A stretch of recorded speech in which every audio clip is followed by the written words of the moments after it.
Alright, got the camera in manual mode. Now we want to change the settings in the camera. So, if we want to change, there we go. If we want to change this one, we could do it here with our finger, you know, slide it. Oh, that's messed up. There we go. You could do it with your finger on the screen. I would rather do it over here with these controls. So if you want to change the shutter speed, you just use this dial right here and you turn it. So turn it whichever way you want it to be to make it go faster shutter speed, which makes the picture darker, or lower the shutter speed. Alright, so now that's shutter speed, and that can make things lighter or darker. So the lower it goes, the brighter it's going to be. And the higher the number goes, the darker it's going to be. Okay? I like to keep mine at about 1/100, but that's up to you. You can play around in it. Now this number, the F4.0 number, that's what makes the background blurry. So the lower the number, the blurrier the background is going to be. The higher the number, the more in focus the background will be. And how you change that, you can either push it here on the screen and change it, or you can use this dial right here and turn it and make it go up or down. Now the lowest it will go is for this lens is 4.0, but you could take it all the way up to 22. I like mine at around a 4.0. Now, then you have the ISO, which makes the image brighter. So you see that, all right, now it looks there, and when we want to change the ISO, you're going to go and you're going to push this button right here, M-FN. So you push that button, and you'll have this screen pop up. And when it shows you this, here we go, shows you this right here, that's talking about this top dial. And then if it shows, it keeps going off, this one, that's this dial right here. So when we want to change the ISO and make things brighter, then we move this dial right here, and it makes the ISO go up higher and higher. So you see how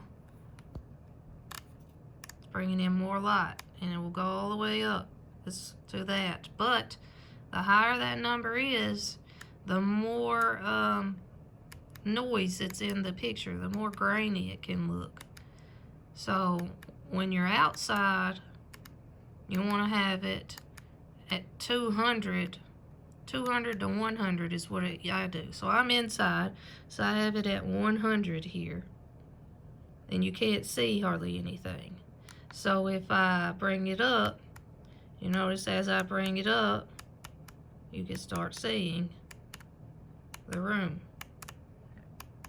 So that's ISO, and those are the three you really want to be changing when you're in the manual mode. So the first thing I fix is my ISO. So when I'm outside, I'm usually at a 100 or 200. And if it's still a little bit dark, I'll go over here and I'll change the shutter speed. Change this one right here. And that can, you lower it, it'll make it brighter. All right, so those three. And then also when you push this M/FN button, you can change your ISO, but you can also use this dial right here to go, and this is going to show you how many pictures you can take. Now if it's right here, if it's on this one, that's what I have it set at, you could take multiple pictures, one after another, after another, after another. And that's usually where I keep mine. But you could change it to do a single picture or a timer. Like you want to do self-timer. And like you got it set up on a tripod and you want to be in the picture, so you could do that 10-second timer. But I usually keep mine here because I don't do a lot of stuff where I need a timer. Then, also in that same menu, the M-FN, you could go over to this one. And I keep mine on servo. That's the focus. That means it's going, if you do one shot, every time you shoot, every time you take another picture, you have to refocus. So I keep mine here, so it just keeps focusing.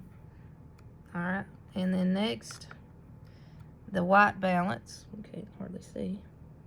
There it is. Now you could choose this. I have it on automatic white balance right now. You could choose, you can run through these and just see how much different they can look. There, they'll change the look of the lighting. And, you know, do whatever you want. I usually keep mine on auto. I've not played around with white balance that much, so I don't know. And then in that same button, M-FN, you can go and use this one. Go over, and this is the metering. It shows you if it's in the middle, that's where you want it to be. I didn't play around with this much. It's not really something I use. Maybe, probably should play around with it a little more, but I don't. Alright, so that's how you could change those things. Now, like I said, I just mainly changed these three. So those three are the things that I like to change myself. But, yeah. So, then you can push this button, Q set, and it's going to bring up this screen. Alright, and so you see it's highlighted here, the one we're looking at. So this is the focusing method, focusing mode. If you're taking pictures of one person, then this tracking is good because it'll track their face. Like if they're moving, you want their face for sure to be in focus. This will track their face. Ah, shoot. Why does it do that? Alright. So, then you've got all different types of points that you can focus on. And this is a bigger area. Like if you got a lot of people. But this one, you'll use this if you got a big group. Alright, and then different zones. But also when you are and I don't have anything we can a subject we can focus on right now, but you can move your focus around. Like there'll be a little box on here when you're taking a picture, and let's say, you know, there's a kid opening presents, and you want to make sure that his face is in focus, but his head's turned away from you sometimes, so it's not going to do the facial tracking as well. You can move it. That box that will come up when you're focusing, you can move it on your own. Maybe I'll do another video where I can show you that, but Lyndon's being cantankerous right now, so can't really help. He ain't gonna really be a good help. Alright, so that's the focus method. This one, it's just another way you could change that. I keep mine on servo. And then this one, another place where you can change how you want the shooting to be. Self-timer. I keep mine on this one.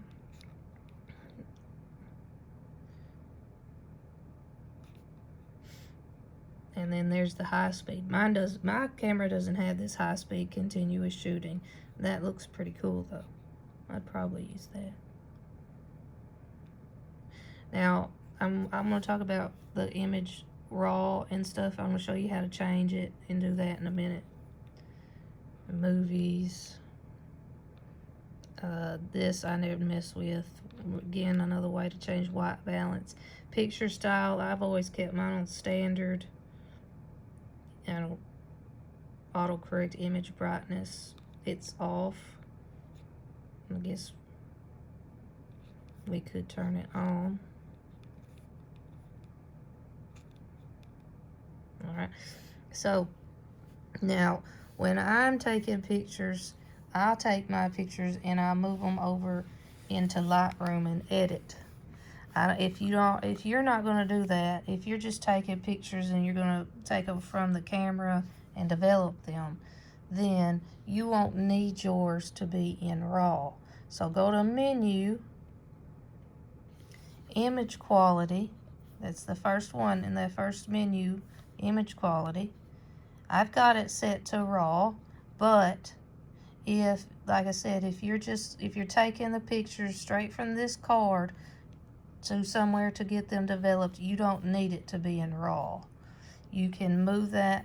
So to switch it off of RAW, just see where it's telling you to use this little, it's saying use this little spinny button here, and it's right up here. It's that one. So we can move it that way. So I'm moving, I'm turning. There. So if you you don't want yours to be in RAW, you're not going to put them in Photoshop or Lightroom to edit them, then put it over here. We don't want it in RAW. We're going to have it in JPEG. And then use this to do your JPEG with. And this first one would be the one I would use if I was just doing JPEG. Now what RAW does for you, and why I like RAW, is that it takes in everything. It's a big file. It's a really big file. It will make you where you can't take as many pictures on your card, on your SD card that you put in. So you have to have a bigger, one with more storage.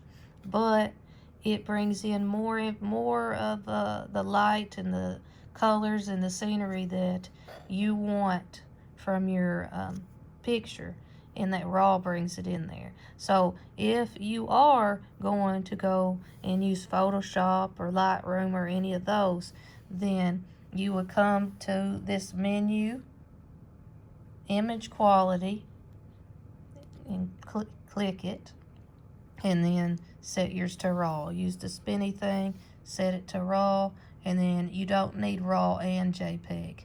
If you're doing what I do, you don't need JPEGs. Okay? I hope that's clear. Now, let me see. I'm going to stop this video, and if I think of something else you might need, I will make another video.